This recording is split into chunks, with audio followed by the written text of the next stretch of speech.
Good morning, student. Today I am going to explain you the most important topic of this chapter. The topic is nomenclature of organic compound. Now we will start. Nomenclature start करने से पहले मैं आपको कुछ functional group बताऊंगी, क्योंकि functional group ही इसमें सबसे मेन रिस्पॉन्सिबल रहते हैं। जैसे एग्जांपल इसमें यदि हम देखेंगे ऑर्गेनिक कंपाउंड्स में, तो ये हेटेरोएटम्स है, क्लास ऑफ कंपाउंड्स है, फॉर्मूला ऑफ फंक्शनल ग्रुप। ठीक है। अब हेलो एल्केन मीन्स जो एल्केन है उसमें से यदि एक हाइड्रोजन को रिप्लेस करके यदि उसमें कोई भी हेलोजन ग्रुप ऐड हो जाता है। हेलोजन जो है ये मतलब एक ग्रुप के फॉर्म में है, उसमें अलग अलग टाइप के एलिमेंट्स हैं, जैसे उसमें फ्लोरीन है, क्लोरीन, ब्रोमीन, आयोडीन, एस्टाटीन। इनमें से जितने भी एलिमेंट्स हैं हेलोजन के, उसमें से जो अधिकतर रिएक्शन करने वाले हैं वो क्लोरीन, ब्रोमीन, आयोडीन है। क्लोरीन, ब्रोमीन दोनों को हम देखिए किस तरह से सिम्बलाइज कर रहे हैं, Cl है, Br है, ये हेटेरोएटम के फॉर्म में है। ठीक है।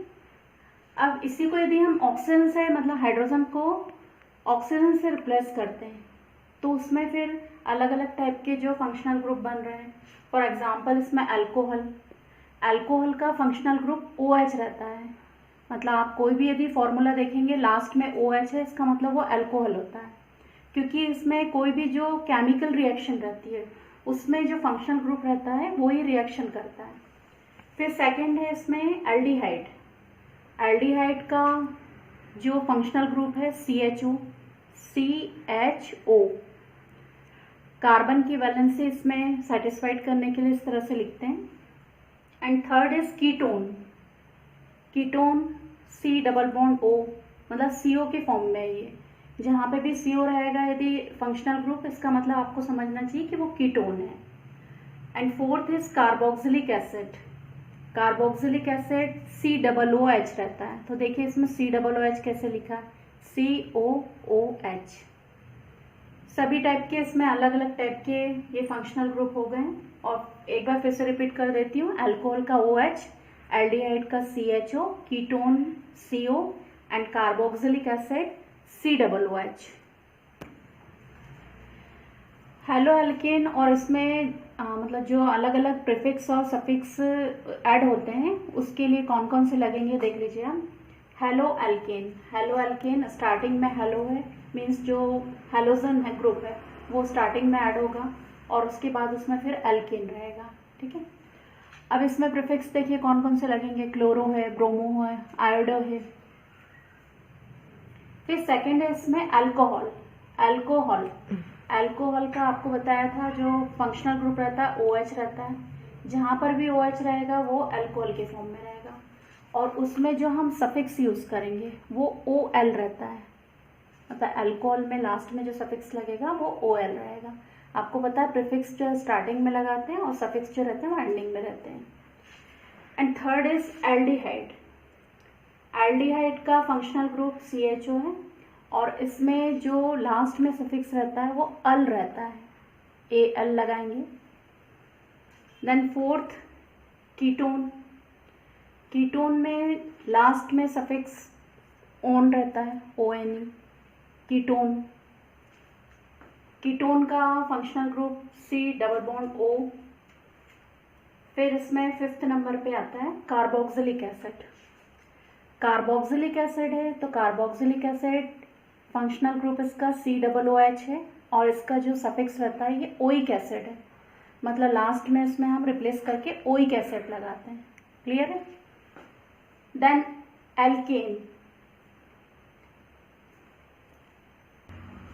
नेक्स्ट है इसमें एल्कीन में लास्ट में सफिक्स इन लगता है। एंड लास्ट है एल्काइंस जो रहते हैं इसमें हम सफिक्स आइन का यूज करते हैं। ये सभी हम एल्केन में से जो हाइड्रोजन को रिप्लेस कर रहे हैं उसकी जगह पे लगा रहे हैं। ठीक है ना, क्योंकि इसी के बेस पे जितने भी हमने सफिक्स एंड प्रीफिक्स पढ़े हैं उसी के बेस पे हम आगे नोमेनक्लेचर पढ़ेंगे, और उससे फिर आपके लिए बहुत वो ईजी हो जाएगा। Nomenclature of carbon compound. Carbon compounds के जो नॉमेनक्लेचर करते हैं हम, उसमें आपको ये देखना है कि जो रूल्स हैं, यदि आप ये रूल्स फॉलो करेंगे तो आपको इजीली IUPAC नॉमिनेशन बन जाएगा। इसमें जितने भी नाम हम वो कर रहे हैं वो सब IUPAC बेस्ड पे हैं। IUPAC आपने पहली बार सुना है या पढ़ चुके हैं? IUPAC international union of pure and applied chemistry, उसके अकॉर्डिंग जो उसमें नेम रखे हैं उसके बारे में हम पढ़ेंगे डिटेल में। सबसे पहले तो हम रूल्स पढ़ लेंगे, ये चीज़ बहुत इंपॉर्टेंट है। यदि आपको ये अच्छे से आ गया तो IUPAC नॉमिनेशन ईजी हो जाएगा, इसीलिए क्या थोड़ा आप इसको ध्यान से पढ़िए। फर्स्ट रूल है इसमें number of carbon atoms. Number of carbon atoms का मतलब है कि इसमें जब हम मतलब किसी भी इसका नॉमिनेशन करते हैं तो नॉमिनेशन करने के लिए सबसे पहले क्या करना, हमको इसमें नंबर ऑफ कार्बन देखना है कि कार्बन कितने हैं। कार्बन 1 है, 2 है, 3 है, जितने भी है उसके एटम्स को देखेंगे, कार्बन एटम्स को।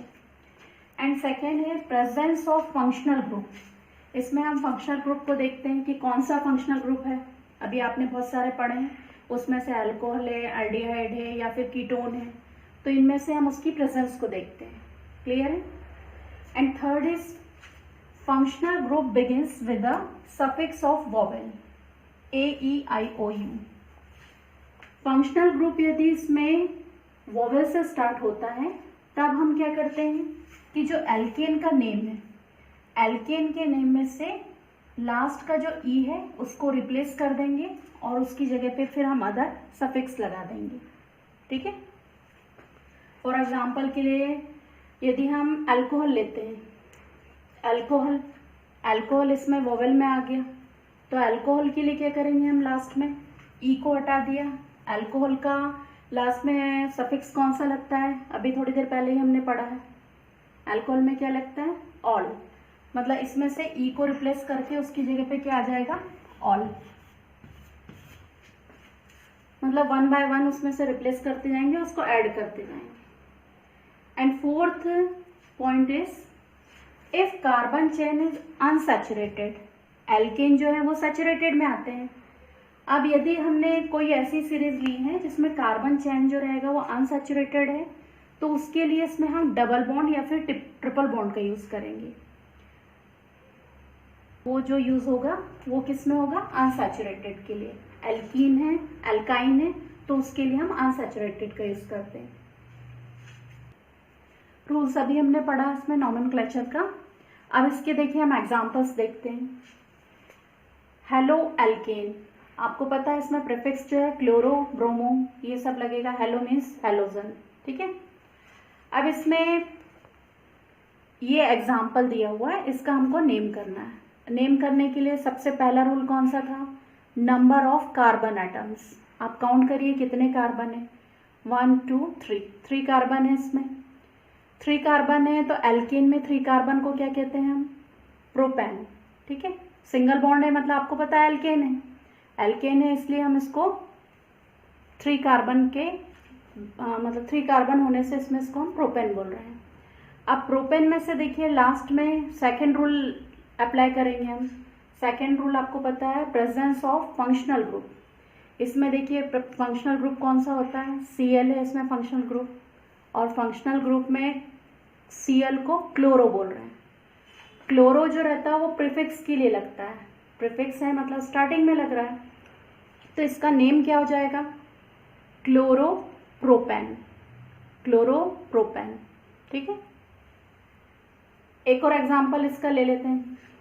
यदि इसमें क्लोरीन की जगह पे ब्रोमीन को ऐड कर देंगे तब इसका नाम क्या हो जाएगा, 3 कार्बन है तो प्रोपेन, Br ऐड किया तो ब्रोमोप्रोपेन। ठीक है? क्लियर है? ये तो हो गया हेलो एल्केन के लिए। अब इसमें सेकंड लेंगे हम अल्कोहल। अल्कोहल के लिए अभी आपको बताया था कि जो सफिक्स रहता है ये OL लगता है, ऑल लगता है इसमें, अल्कोहल। अब ये फिर से इसमें देखेंगे नंबर ऑफ कार्बन 3 है, मेन प्रोपेन। फंक्शनल ग्रुप इसमें OH है, OH का सफिक्स OL, ऑल लगेगा, तो इसका नेम क्या हो जाएगा, प्रोपेन में ऑल को जोड़ देंगे तो हम प्रोपेनॉल। ठीक है? थर्ड है इसमें एल्डिहाइड। एल्डिहाइड का सफिक्स Al, प्रोपेन है, प्रोपेन में एल्डिहाइड को ऐड किया है, तो ऐड करने पर इसमें देखिए एल्डिहाइड का सफिक्स Al बताया आपको, है ना, अल के फॉर्म में रहता है, तो प्रोपेन में अल को ऐड करेंगे तो क्या बन जाएगा, वो प्रोपेनल। क्लियर है। देन फोर्थ कीटोन, कीटोन का सफिक्स ONE, ऑन रहता है। कीटोन का ये बीच में दिया है functional group C double bond O, propane में ऐड कर दिया है कीटोन को, तो प्रोपेन में लास्ट में ऑन ऐड करेंगे तो क्या हो जाएगा, वो प्रोपेनोन। ये हो गया कीटोन का। अब नेक्स्ट है इसमें कार्बोक्सिलिक एसिड। कार्बोक्सिलिक एसिड में लास्ट में जो सफिक्स रहता है ओइक एसिड रहता है। 3 कार्बन है तो आपको पता है तो प्रोपेन है। अब प्रोपेन का जो फंक्शनल ग्रुप है ये चेक करना है आपको। फंक्शनल ग्रुप देखिए आप C डबल बॉन्ड O और OH, तो ये C डबल OH है, आपको पता है C डबल OH जो रहता है ये कार्बोक्सिलिक एसिड का फंक्शनल ग्रुप है। फंक्शनल ग्रुप है तो उसमें कौन सा सफिक्स है, ओइक एसिड। प्रोपेन में ओइक एसिड को ऐड करेंगे तो क्या बन जाएगा, प्रोपेनोइक एसिड। बिल्कुल सिंपल है। नेक्स्ट एग्जांपल इसमें हम एल्कीन्स के लिए लेते हैं। एल्कीन्स के लिए सफिक्स लगता है इन सफिक्स है इसमें, प्रोपेन में जुड़ा हुआ है तो प्रोपेन में लास्ट में क्या ऐड कर देंगे हम, इन, तो क्या हो जाएगा ये प्रोपिन। एल्काइंस, एल्काइंस में लास्ट में सफिक्स आइन, इसमें प्रोपेन में यदि हम आइन को ऐड करते हैं लास्ट का ई हटा के, अभी पहले बताया था ना आपको ई को रिप्लेस करके ये सारे ग्रुप जोड़ना है, तो ई को यदि रिप्लेस कर देंगे प्रोपेन में से तो वो क्या बन जाएगा, प्रोपाइन। प्रोपाइन ये किस में आ जाएगा, ये देखिए डबल बॉन्ड है तो डबल बॉन्ड है मतलब वो एल्कीन, और ट्रिपल बॉन्ड है तो alkyne. Combination. Next topic is homologous series. Homologous series, इसमें होमो का मीन्स होता है होमो यानी सेम, एंड लोगस का मीनिंग है इसमें रिलेटिव, मतलब एक जैसे रहते हैं तो उसको बोलते हैं homologous. It is a sequence of the same functional group and similar chemical properties. अब इसमें यदि हम कोई एग्जांपल लेते हैं, जैसे यदि हमने मैथेन, एल्केन में मैथेन का लिया, मैथेन का फॉर्मूला CH4, ओके। इसी का यदि हम सेम सीक्वेंस देखेंगे तो इसमें यदि हम ऐड करते हैं कार्बन को C2, हाइड्रोजन यदि इसमें 2 ऐड करेंगे C2H6, फिर इसमें कार्बन ऐड करेंगे C3, हाइड्रोजन 2 ऐड करेंगे C3H8। This is methane and this is ethane propane, methane ethane propane. इनमें डिफरेंस क्या है, carbon atom and hydrogen atom. Hydrogen और कार्बन एटम का जो डिफरेंस है वो इसमें CH2 के उसमें CH2 के फॉर्म में 1 कार्बन का डिफरेंस आ जाएगा और हाइड्रोजन 2 हाइड्रोजन का। तो ये जो इसका सीक्वेंस है, ये सीरीज जो रहती है इसको बोलते हैं होमोलोगस सीरीज। इसमें केमिकल प्रॉपर्टीज सेम रहती है, केमिकल प्रॉपर्टीज के अलावा इसके जो फंक्शनल ग्रुप रहते हैं वो भी इसमें सेम रहते हैं। एक और एग्जांपल लेती हूँ मैं इसमें, अल्कोहल में CH3OH, then C2H5OH and C3H7OH। इसका अदर एग्जांपल हमने अल्कोहल का लिया। अल्कोहल में CH3OH, methyl alcohol, ethyl alcohol and propyl alcohol, तीनों जो है इसमें सेम OH है, सेम OH मतलब फंक्शनल ग्रुप सेम है, तो ये भी होमोलोगस सीरीज में आते हैं। ठीक है। अब इसी में हम एल्केन, एल्कीन, एल्काइन, इनके बीच में डिफरेंस देखेंगे कि इनके जो फॉर्मूला रहते हैं वो क्या रहते हैं। एल्केन का फॉर्मूला रहता है CnH2n+2, एल्कीन है CnH2n, and alkyne CnH2n-2। First alkane, alkene, alkyne, single bond, double bond, triple bond, ठीक है। इसमें एग्जांपल यदि हम n की वैल्यू 2 लेंगे तो फॉर्मूला क्या बनेगा, देखिए C2, n की जगह पे 2 आ गया, मल्टीप्लाई करेंगे तो 4, 4 + 2 मीन्स H6, C2H6, एल्केन में एथेन, ठीक है। नेक्स्ट है इसमें CnH2n, एल्कीन में है। सब में आपको लास्ट का सफिक्स पे ध्यान देना है, एल्केन, एन, एल्कीन, इन, एल्काइन, आइन। एल्कीन का फॉर्मूला CnH2n, N2 रखेंगे तो क्या हो जाएगा इसमें C2, यहाँ पर कितना हो जाएगा H2 रखेंगे तो यहाँ पे 4, C2H4, C2H4 इसमें एथीन, एल्कीन है तो एथीन। नेक्स्ट एल्काइन का एग्जांपल, यहाँ पे Cn, C2, हाइड्रोजन 2 है, N की वैल्यू 2 रखिए, 2 × 2 4, 4 - 2 2, H2, C2H2 इसमें एल्काइन में यदि इसका नेम देखेंगे तो क्या हो जाएगा एथेन, एथीन, एथाइन, ठीक है। ये तीनों इसके फॉर्मूले ध्यान रखेंगे आप। Next topic is isomers. Isomers क्या होते हैं, व्हाट इज आइसोमर्स? आइसोमर्स जो रहते हैं ये किसी भी ऑर्गेनिक कंपाउंड में यदि हम लेंगे, मतलब इसको यदि हम डिफाइन करेंगे तो डिफाइन कैसे कर सकते हैं हम, the organic compounds having same molecular formula but difference with structure, that is called isomers, okay. इसमें मॉलिक्यूलर फॉर्मूला जो रहेगा सेम रहेगा बट उसका स्ट्रक्चर जो है वो डिफरेंट टाइप से लिख सकते हैं। जैसे इसमें एक एग्जांपल में लेते हैं C5H12, C5H12, what is the name of this alkene? The number of carbon is 5, so alkane will be 5 carbon is pentane। Pentane को यदि हम आइसोमर्स के फॉर्म में लिखते हैं डिफरेंट स्ट्रक्चर में, तो सिंपल यदि हम चेन वाइज लिखेंगे तो 1 2 3 4 5, hydrogen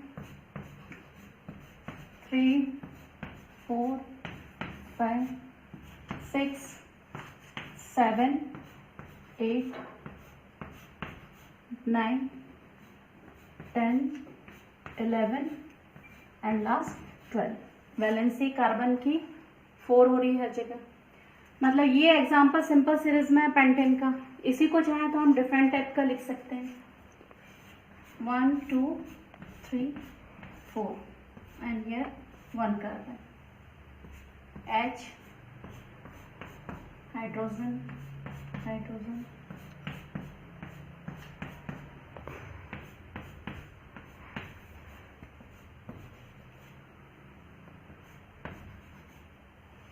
total number of total number of hydrogen 1 2 3 4 5 6 7 8 9। Valency carbon की हर जगह इसमें सेटिस्फाइड है, बट यहाँ पे देखिए hydrogen and here hydrogen and here. अब नंबर ऑफ हाइड्रोजन 1 2 3 4 5 6 7 8 9 10 11 12।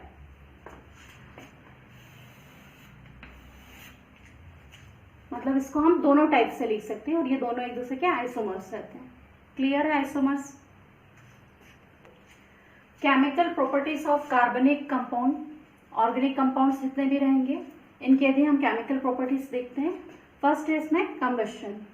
कंबशन में इसमें यदि हम किसी भी इसका लेकर ही लेते हैं डायरेक्ट, कार्बन है, आपको पता है कि कंबशन के लिए सबसे ज्यादा नेसेसरी क्या रहता है, ऑक्सीजन।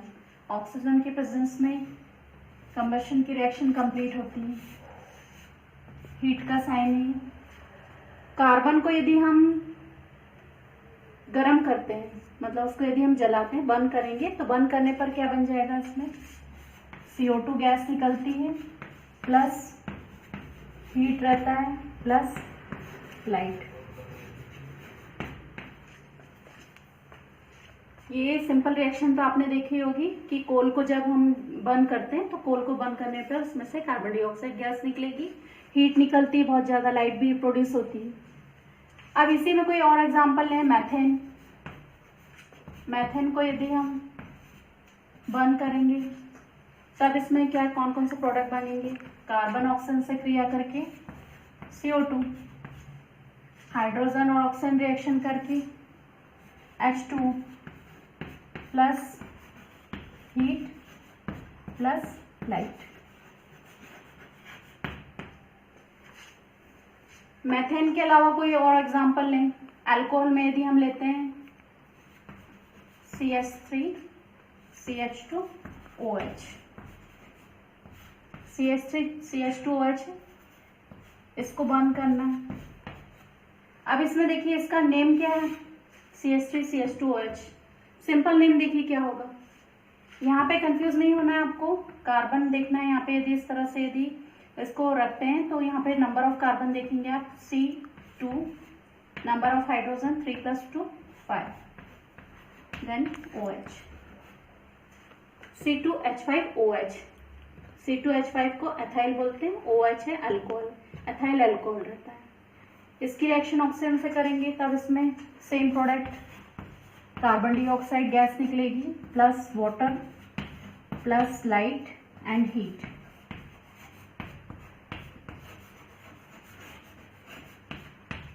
मतलब जनरली जब हम इनकी रिएक्शन करते हैं तो रिएक्शन करने पर हमको यही प्रोडक्ट मिलते हैं। कार्बन डाइऑक्साइड गैस तो इसमें मतलब मोस्टली निकलती ही है।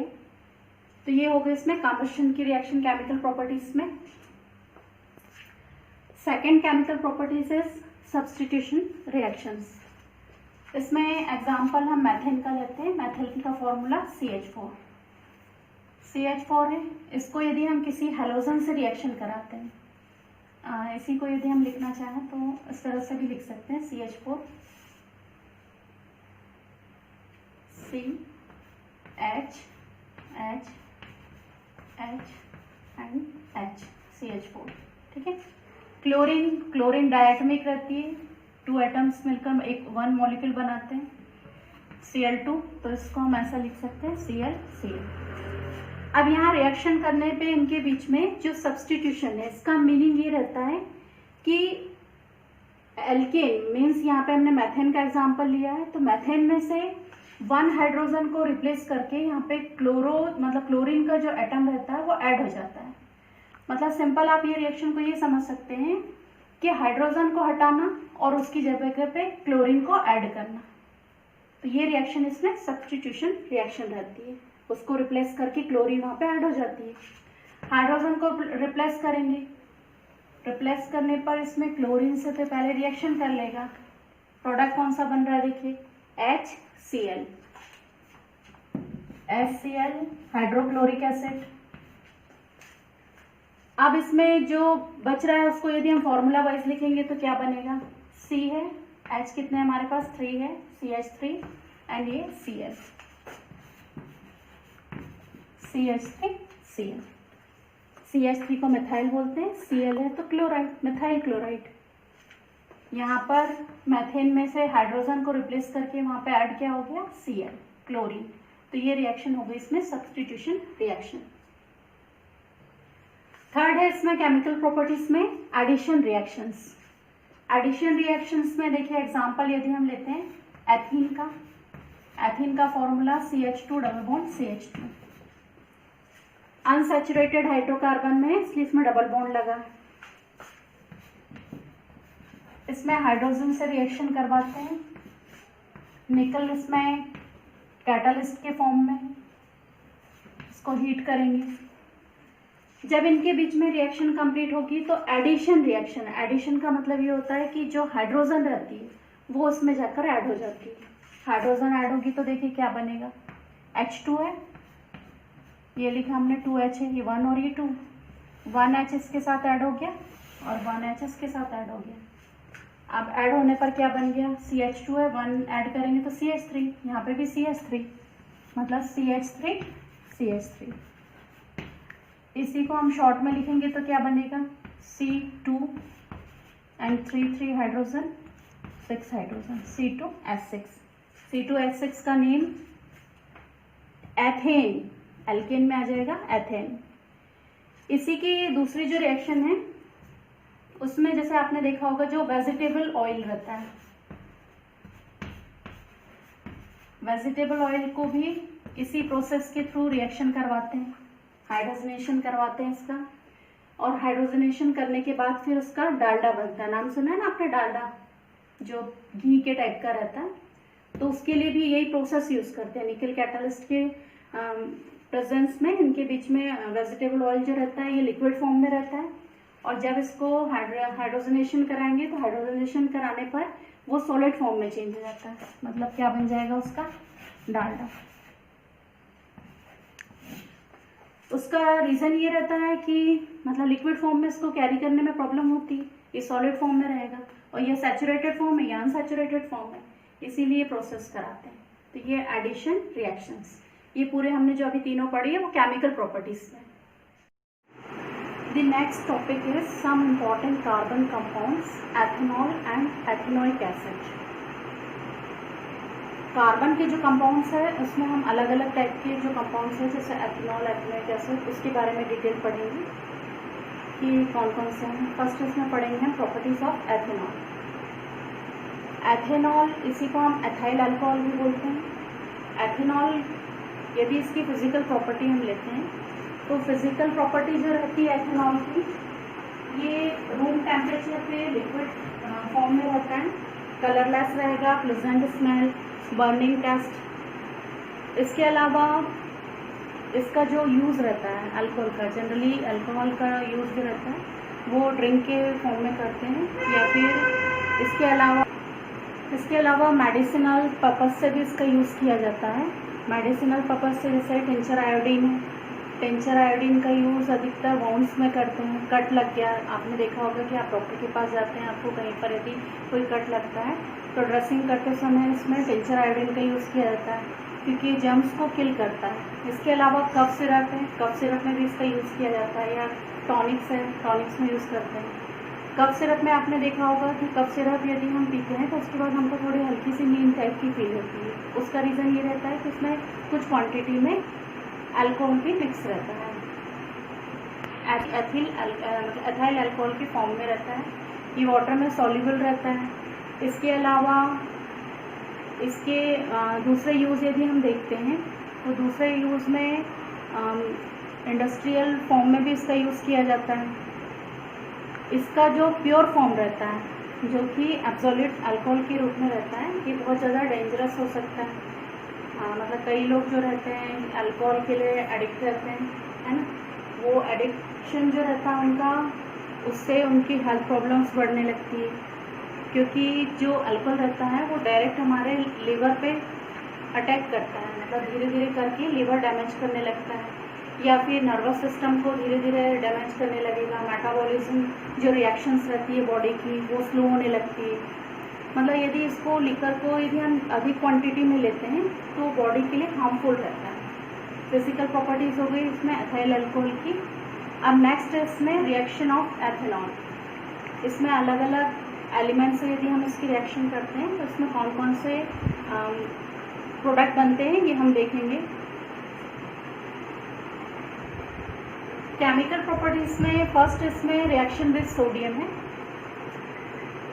अल्कोहल C2H5OH एथाइल अल्कोहल है। इसकी रिएक्शन यदि हम सोडियम से करते हैं, सोडियम Na, इसके नंबर्स हम यदि इंक्रीज करेंगे, इसकी क्वांटिटी यदि बढ़ा देते हैं, C2H5OH ये 2 ले लेते हैं, Na भी इसमें 2 लेंगे, 2Na, और ये दोनों की क्वांटिटी यदि हम बढ़ाते हैं तो इसमें देखिए प्रोडक्ट कौन सा बनेगा, OH है, H।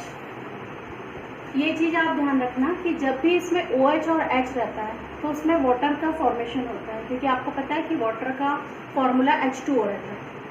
जनरली जो केमिकल रिएक्शंस रहती है उसमें वाटर बनता है, तो वाटर बनने के लिए OH और H, ये सबसे फर्स्ट बनेगा H2O। अब हमको ये देखना है कि इसमें रिमेनिंग पार्ट क्या है। रिमेनिंग पार्ट देखिए, इसमें C2H5 2 है और Na भी इसमें 2 है, मतलब प्रोडक्ट क्या हो जाएगा C2H5, O भी है इसमें, ONA। C2H5 ONA की क्वांटिटी देखिए इसमें कितनी है, ट्वाइस। अब हमको रिएक्शन यदि बैलेंस करना है तो बैलेंस रिएक्शन में हम देखिए क्या कर सकते हैं। इसमें देखिए अभी सोडियम एथॉक्साइड बन गया, बट इसमें नंबर्स जो है इसके डिस्टर्ब हो रहे हैं। C2H5 इसमें ट्वाइस है, ये भी 2, मतलब दोनों मिलके 2 हो गया। Na भी 2 है, Na 2 हो गए। अब इसमें ऑक्सीजन, नंबर ऑफ ऑक्सीजन 2 है, तो ऑक्सीजन तो 2 होगी, बट यहाँ पे एक एक्स्ट्रा ऑक्सीजन आ रही है, तो बनने वाला जो प्रोडक्ट रहेगा इसको हम थोड़ा चेंज कर देते हैं। मतलब ये यहाँ पे आ जाएगा H2 की जगह पे H, ये हो जाएगा इसमें H2। ठीक है, तो इसे रिपीट कर देती हूँ।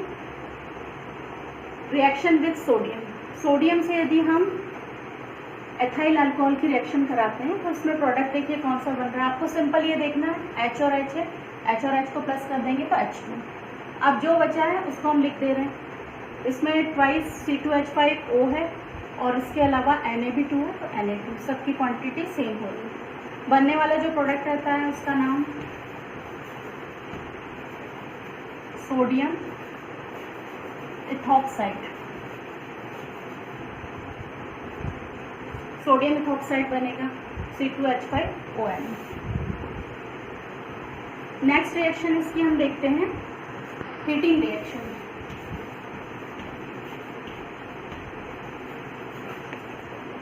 हीटिंग रिएक्शन में यदि हमने एग्जांपल लिया, यही एग्जांपल ले लेते हैं C2H5OH।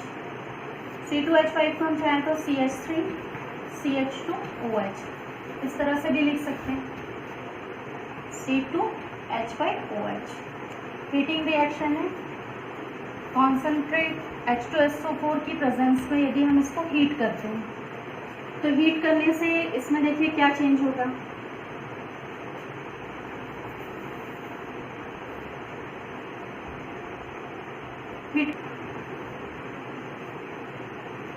इनमें से देखिए क्या बन सकता है, OH है, ठीक है। यहाँ से यदि एक H ले लेंगे तो क्या बन जाएगा, ये H2O। H2O बनने के बाद में जो बच रहा है उसमें देखिए क्या रहेगा, यहाँ का H यहाँ नीचे दे दिया हमने, तो यहाँ CH2 को हम चाहें तो C2H4 भी लिख सकते हैं, या फिर इसको CH2 double bond CH2। Double bond आपको पता है अनसैचुरेटेड में, अनसैचुरेटेड में ये एथिलीन होता है, एथीन भी बोलते हैं इसी को, एथिलीन भी बोलते हैं। तो यदि हीटिंग रिएक्शन करते हैं हम अल्कोहल की तो उसमें हमको अनसैचुरेटेड हाइड्रोकार्बन मिलते हैं। ये दोनों इसकी केमिकल प्रॉपर्टी होगी, ठीक है। नेक्स्ट है इसमें properties of ethanoic acid. Ethanoic acid is commonly called acetic acid and belongs to a group of acids called carboxylic acid. Carboxylic acid में से एक एग्जाम्पल लिया इसमें हमने एथेनोइक एसिड का। 5 to 8% solution of acetic acid in water is called vinegar.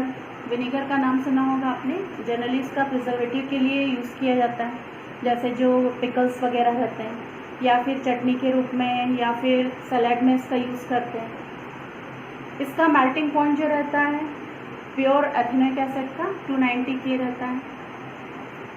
Organic compounds जो carboxylic acid रहते हैं, ये मतलब मिनरल्स एसिड जो रहते हैं HCl वगैरह, इनसे रिएक्शन करते हैं और रिएक्शन करके प्रोडक्ट बनाते हैं। केमिकल प्रॉपर्टीज यदि हम एथेनोइक एसिड की लेते हैं तो एथेनोइक एसिड में यदि एग्जांपल हमने एसिटिक एसिड लिया है, एसिटिक एसिड की रिएक्शन करते हैं अल्कोहल के साथ में। एसिटिक एसिड का फॉर्मूला CH3COOH। इसकी रिएक्शन हम अल्कोहल से करेंगे। अल्कोहल में यदि हमने एग्जांपल लिया एथाइल अल्कोहल, एथाइल अल्कोहल का फॉर्मूला C2H5OH। इसके साथ रिएक्शन करने पर देखिए इसमें प्रोडक्ट कौन सा बन सकता है। सिंपल आपको जो बताया है H एंड OH, क्या बनेगा, HOH से रिएक्शन होने पर H2। ठीक है, वाटर प्लस इसमें जो रिमेनिंग पार्ट है एज इट इज लिख देंगे हम CH3 CO C2H5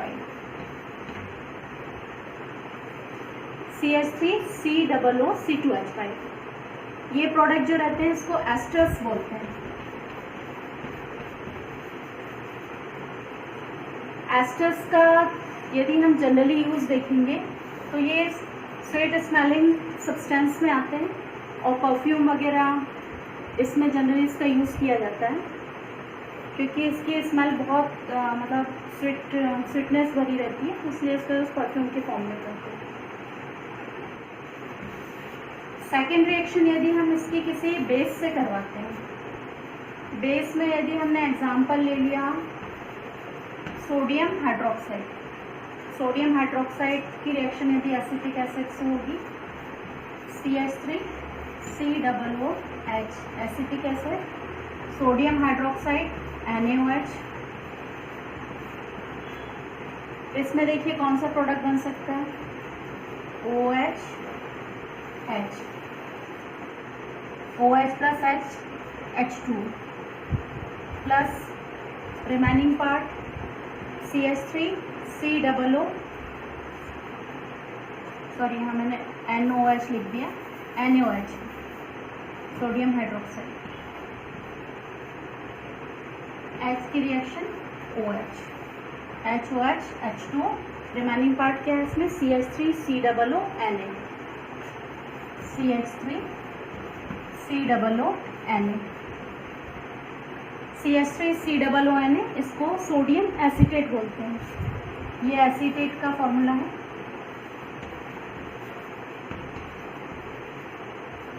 sodium acetate. मतलब बेस से यदि हम एथेनोइक एसिड की रिएक्शन करेंगे तो उसमें हमको एसीटेट मिलेगा प्लस वाटर मिलता है। ये इसकी केमिकल प्रॉपर्टीज से। द नेक्स्ट टॉपिक है सोप्स एंड डिटर्जेंट्स। सोप मालूम है आपको किसको बोलते हैं, डिटर्जेंट भी मालूम है ना, बट इसमें हम इसमें पढ़ेंगे कि सोप और डिटर्जेंट की जो वॉशिंग प्रोसेस रहती है वो कैसे होती है। फर्स्ट तो उसकी डेफिनेशन यदि हम देखते हैं, सिंपली डेफिनेशन यदि सोप की देखेंगे तो सोप्स आर सोडियम और potassium salt of long chain carboxylic acid. जो सोप्स रहते हैं ये सोडियम या फिर पोटेशियम के लॉन्ग चेन कार्बोक्सिलिक एसिड के मतलब फॉर्म में एक दूसरे से जुड़ते हैं और फिर जुड़ने के बाद में ये अपनी रिएक्शन करते हैं। अभी हमने सोप की डेफिनेशन देखी है, अब उसका यदि हम फंक्शन देखते हैं तो फंक्शन देखने के लिए देखिए सबसे पहले तो हम इसमें सोप के पार्ट्स देख लेते हैं। Soaps are molecule in which the two ends have different properties. One is hydrophilic that is interact with water. मतलब यदि हम सोप को पार्ट में डिवाइड करेंगे तो ये टू पार्ट्स में डिवाइड होता है। फर्स्ट हाइड्रोफिलिक एंड और सेकंड जो रहता है इसमें hydrophobic and. Hydrophilic two parts हो गए इसके, हाइड्रोफिलिक एंड और हाइड्रोफोबिक एंड। अब इसमें हाइड्रोफिलिक जो रहता है ये पार्ट वाटर की तरफ इंटरेक्ट होता है और हाइड्रोफोबिक जो रहेगा मतलब हाइड्रोफिलिक किसकी तरफ रहेगा, वाटर की ओर अट्रैक्ट रहेगा, और हाइड्रोफोबिक पार्ट जो रहता है ये हाइड्रोकार्बन्स की तरफ इंटरेक्ट रहता है। जैसे जो वॉशिंग रिएक्शंस रहती है इसमें टू पार्ट्स में इसको डिवाइड कर सकते हैं। ये वाला एग्जांपल यदि हम देखते हैं, ये फर्स्ट वाला जो हेड वाला पार्ट है ये हाइड्रोफिलिक है और लास्ट में इसका जो टेल वाला पार्ट रहता है वो हाइड्रोफोबिक रहता है। उसकी यदि हम रिएक्शन देखते हैं तो रिएक्शन देखने पे देखिए कैसे वर्क करेगा। जनरली आपको पता है कि जो कपड़ों में डर्ट रहती है, डर्ट रहने का रीज़न क्या रहता है कि जैसे कपड़ों में कोई ऑयल आ गया या फिर हमारा जो पसीना स्वेट रहता है तो उसमें यदि कोई भी डस्ट वगैरह, डस्ट के पार्टिकल जो रहते हैं वो उससे यदि चिपक जाते हैं तो चिपकने से वो गंदगी डर्ट के फॉर्म में रहती है। इसमें सोप का जो एग्जांपल है इसमें सोडियम एसीटेट का यदि हम लेते हैं तो इसमें देखिए इसके टू पार्ट्स रहेंगे। आउटर पार्ट जो रहेगा इसका हेड वाला ये हाइड्रो। अब इसमें किस तरह से इसने वर्क किया है कि अंदर की जितनी भी डस्ट है, यहाँ पे जो डर्ट रहेगा, डर्ट को उसका जो टैल वाला पार्ट रहता है, ये टैल वाला पार्ट इसको खींच के बाहर की ओर निकालता है। मतलब जो एसीटेट ग्रुप रहता है वो अंदर की ओर है और सोडियम जो रहता है बाहर की ओर रहता है। और फिर ये वाला पार्ट जो रहेगा ये वाटर की ओर इंट्रैक्ट रहता है और ये अंदर का जो रहता है ये हाइड्रोकार्बन की ओर इंट्रैक्ट रहेगा। तो ये इसमें से जितनी भी डर्ट रहती है वो डर्ट को खींच के बाहर की ओर निकालता है। और बाहर की ओर निकालने के मतलब इसमें प्रोसेस में इस तरह का स्ट्रक्चर बनता है और ये स्ट्रक्चर इसमें मिसेल कहलाता है। मतलब मिसेल फॉर्म बनेगा और मिसेल फॉर्म के इससे फिर धीरे धीरे करके जो डस्टिंग की प्रोसेस रहती है वो कंप्लीट हो जाती है। ये प्रोसेस के लिए भी उसमें कुछ वो रहता है कि जैसे हार्ड वाटर या फिर सॉफ्ट वाटर। हार्ड वाटर में कैल्शियम और मैग्नीशियम के क्लोराइड्स रहते हैं और उसके कारण ये प्रोसेस जो रहती है उसमें मतलब धीरे धीरे सोप में कम रहती है और सोप में जो सॉफ्ट वाटर की प्रोसेस रहती है वो फास्ट होने लगती है। बट इसमें जो डिटर्जेंट रहता है ये वर्क को दोनों टाइप के वाटर में करता है, चाहे वो हार्ड वाटर हो या सॉफ्ट वाटर, दोनों में ये प्रोसेस उसमें कंप्लीट हो जाती है। इसीलिए आपने देखा होगा कि जनरली जो हम सोप से कपड़े को वॉश करते हैं और डिटर्जेंट से करते हैं, तो डिटर्जेंट से जो वॉशिंग प्रोसेस रहती है वो इजीली कंप्लीट हो जाती है। ये चैप्टर 4 हमारा कंप्लीट हो गया है। अब नेक्स्ट चैप्टर इसमें हम जो पढ़ेंगे chapter 7 control and coordination. If you like this video, please subscribe.